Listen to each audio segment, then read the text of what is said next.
Welcome back, everybody, to Brigandine, the Legend of Runersia. We are going to talk about Charlotte today, and we're going to go over a few things. So, this is a Shinobi file. Hope you enjoy. And if you do, leave a like and all that kind of stuff. Early intro, and we'll get it. And as usual, stay triggered. Pew pew pew. Okay, so Charlotte. What is Charlotte about? Let me change some gear here, or at least take off some gear. And we'll look at some natural stats as far as it's concerned, so we'll see what's going on here.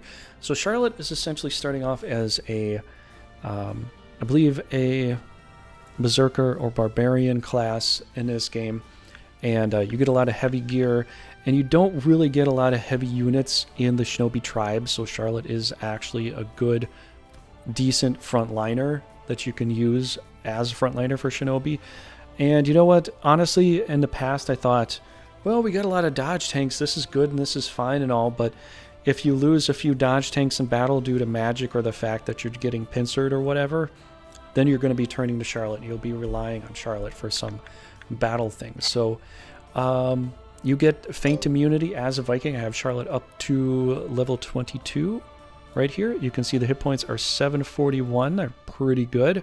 Charlotte's like a brick house when it comes to that. Agility is 67, which actually is not too bad. I kind of like that.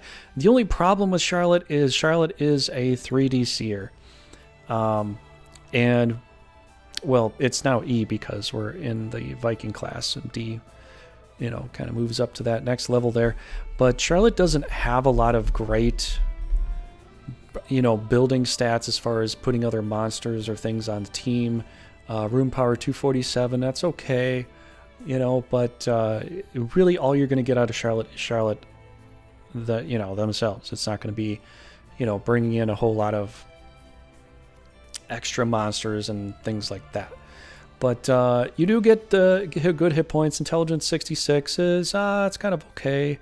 It's not terrible, but it's okay. Strength and all that, that's pretty good. So some good, you know, upper stats here, but lower stats, not so much, right? So, you know, you need a tank. You know, maybe you want to bring Charlotte. I know it's Viking class, so it doesn't like tank like the other ones do, but you get some good stuff here. So what do you get with a Viking? You get the Raging Crash, which is a basic attack here, power 145.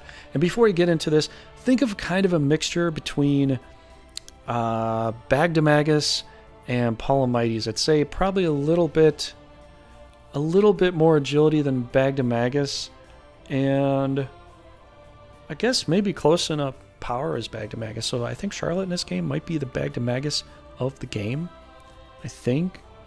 Let me know if you think there's somebody else. I have two other people in mind that I have a suspicion that are more like that, but I don't know. Let me know down below. Either way, Raging Crash, normal attack, deals major damage to single enemy, adjacent enemy unit, has a 25% chance of inflicting feint. So this is like what the giants do when they punch you, and they might, stun you and inflict feint on you, and you can't move until it falls off or somebody hits you again. That's kind of what that does, which is actually really good because you can tactically stun lock people, or you can stun an enemy, and because you stun them, now they can't move, they can't do anything, so you can move around them. So you can effectively surround them easier this way too. So Vikings are really good for that as well, to stun them and then move around and attack them in a different way. So that's a pretty cool move. Fury Blow deals massive damage to single adjacent enemy unit. Low accuracy, has a 50% chance of inflicting feint. So that's pretty good too. The only difference, the good thing is, there's the goods and bads. So the bad is that it's a pre-move. The good is that it's 250, and the really, really bad is it's minus 40 for accuracy. So your accuracy is going into the toilet. It's bad. It's awful. And also the bad too is it costs you 40 MP to do it. So I don't do Raging Blow very much unless the enemy is already surrounded.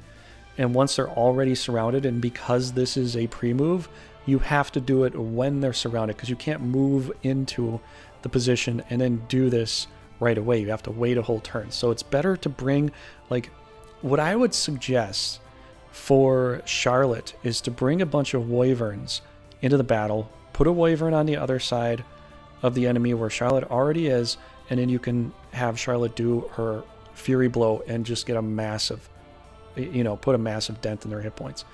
That's what I would suggest.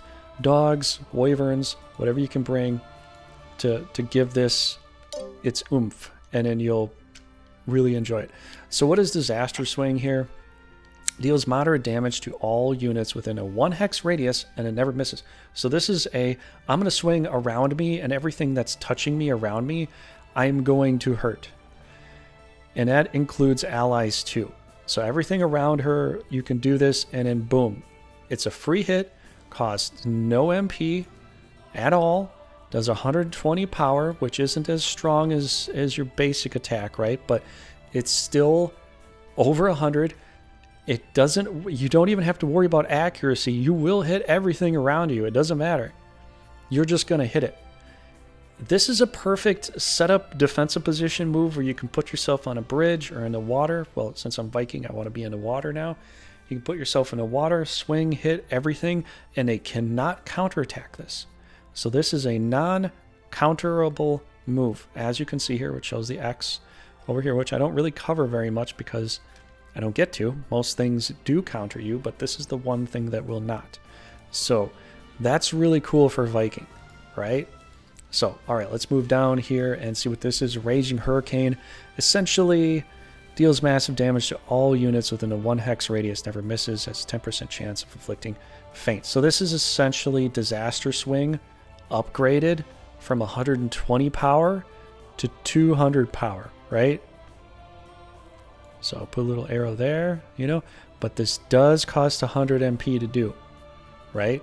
So you can save your MP to do it and then crank up the damage, and also not counterable, hits everything, and gives you 3 red dots instead of 1, right?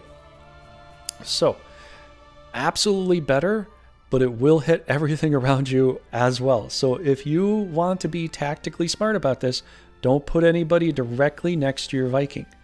You can put a person or a monster 1 space away from your guy or girl or whatever, and you can be good about that. But this is how I play. I never put anybody directly next to me if I'm going to be doing these kinds of things. If I know I need a lot of extra help and I just need extra tanks and I need people to be there, then I won't do that. But if I feel that I'm confident enough to put Charlotte or another tank like Ginny or somebody in the front line to do it, then I'll just put them in a circle, let the enemy try to squeeze through those open holes, and then just start swinging around in a circle and just bam, hit everything and destroy it. That's kind of what I do, and that's a pretty good way to do it. So let's see Charlotte's profile here. Charlotte Jenner Maiden, age 34, class Viking is what I got him up to. A soft heart hides within the tough body of this effeminate warrior.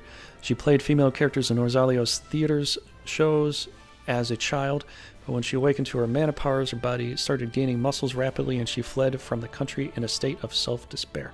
Soon after, she drifted into the shinobi village and was warmly welcomed by Mother Della.